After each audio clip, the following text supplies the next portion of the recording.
Interestingly, I show a video during that section that I received with permission by the David Lynch Foundation. They have this incredible program where they are actually bringing meditation into the schools. And they have this just incredible video that I share with the audience, and I talk to them about what meditation is, what meditation isn't. I give them analogies, and then I show them the video, and then we actually do a 3-minute short guided meditation. And after that, you can feel the energy in the room sort of go. And do they acknowledge that? Absolutely. I'm planting seeds. That's what I'm doing with these girls. I'm just planting seeds. Hey, did you ever think about possibly doing meditation as a way to control your mind, relax, have clarity? These are all tools and skills that they can implement. But again, takes practice. Absolutely. Now, I noticed on your website, you referenced the Wayne Dyer book, You'll See It When You Believe It, which kind of turns on its head the saying people usually say, which will be, I'll believe it when I see it. Right. I didn't read this book. I've read several of his, but this one must have to do with visualization. Is that Very much so. That's actually the first book of his that I read. It was literally like somebody dropped an anvil on my head. It just opened me up, and I kept reading more and more, and I just became this voracious reader of those kinds of books. And it's helped me tremendously. And that's when I found meditation. He had a little chapter on meditation, and I decided to try it. And it took me a long time to get good at it, but I'm really good at it now. That's a good thing to relate to the kids. So when you talk about the meditation, you talk about it in conjunction with visualizing your best self and moving towards it? Absolutely. Interestingly, and I don't know if you want to segue to the O of motivate, sure. But I do a visualization exercise with the girls and the moms. I have them stand up, and I do this visualizing thing, and everyone's just like, whoa. I show them, it's a small example of the power of your mind. And it's just, again, just planting the seeds with them to make them understand how much power they have and how they shouldn't give it away. I tell my kids all the time, keep your peace. Your peace is yours. Don't give it away. And so it's really important that they understand that there are tools and skills that they can implement to help them. So do you give them an example of what it means to give your power away and how you go about making sure you keep it? I give them examples of, there's tons and tons of bullying in schools. And I look at this program as a prevention program because, they had the Dignity for All Students Act and all these things that they try to do to help fix the problem. But what really is needed is a way to prevent the problem to begin with. And so I give them examples of if somebody's bullying you or if somebody's bullying somebody else, you can engage the bully and you can give your power away and have to defend yourself and feel insecure and feel bad about yourself. Or you can do X, Y, or Z. Hey, did you ever think about doing this? And when they meditate and they're able to relax and they're able to be more engaged in the power of their mind, they come up with other solutions.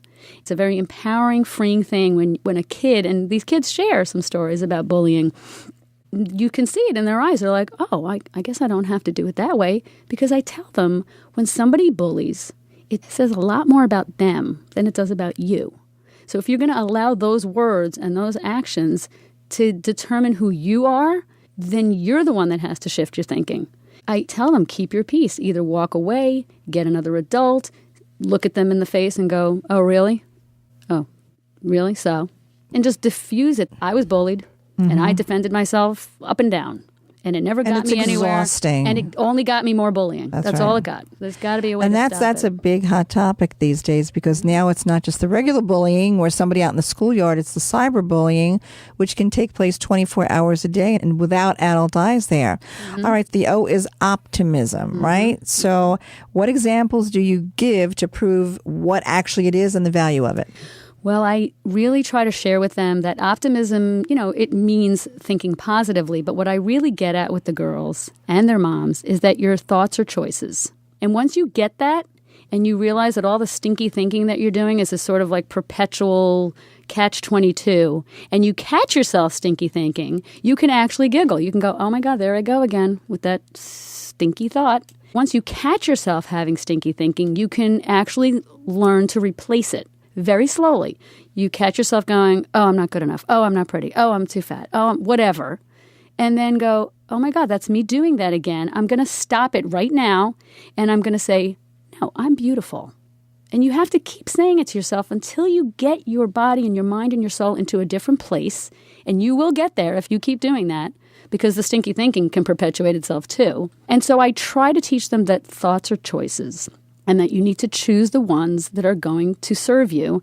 And I do a visualization exercise, and I give them some analogies, and I ask them to share, and it's an eye-opening experience. It really is. Marissa, let's bring you into this discussion a little bit. Marissa is a Hofstra student here. Do you relate to any of this in terms of the thoughts that bring you down and the thoughts that bring you up? I definitely think that your thoughts translate into how you act for that day, for that moment. Whenever I think more positively, I feel better about myself.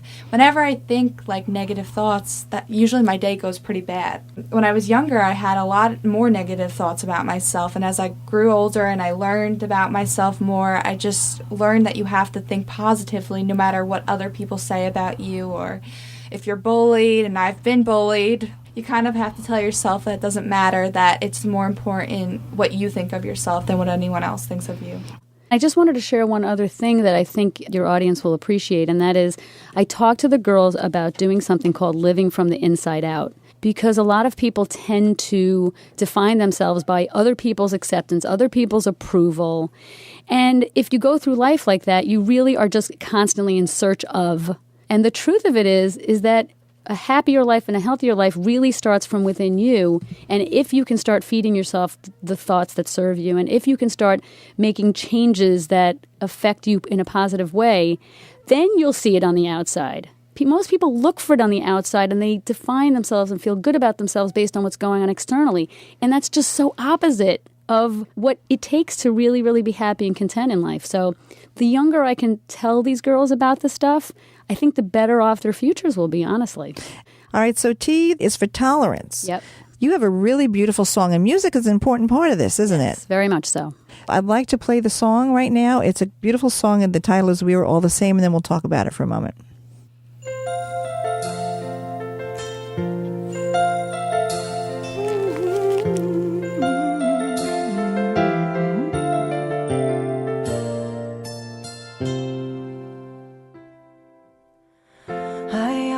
Stop and wonder where we get all our thunder. When will the vicious cycle end? I cannot seem to understand why man is inhumane to man. When will we call each other friend? 'Cause we're all the same, we laugh and cry. We're all the same, we all live and die. Let's make the journey matter now. Let's win the game.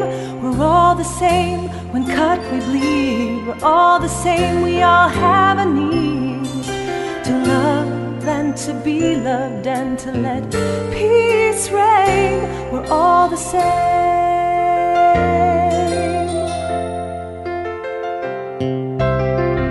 We've got so much to live for. Picture a world without war. Put all the hatred in the past.